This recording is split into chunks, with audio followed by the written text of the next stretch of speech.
कोई धुंधला सा एक चेहरा मेरी आंखों में रहता है, कोई भटका सा एक जुगनू मेरे ख्वाबों में रहता है। एक मायूस सी आवाज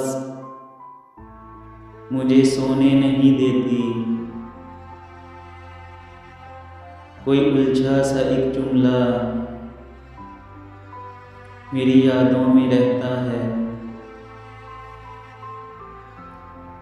किसके शबनमी आंचल की खुशबू अब तलक मुझ में, कोई एहसास महका सा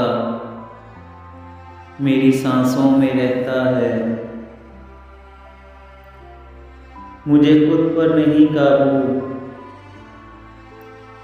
न मैं कुछ बोल सकता हूँ, असर ये किसके लफ्ज़ों का मेरी बातों में रहता है। दिसंबर की खुनक रातें मुझे बेचैन रखती हैं,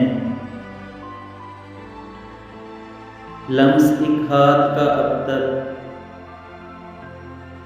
मेरी सोचों में रहता है दिल भी मुस्तरिब, एहसास भी, सोचों की उलझन भी। ये किसकी आंख का आंसू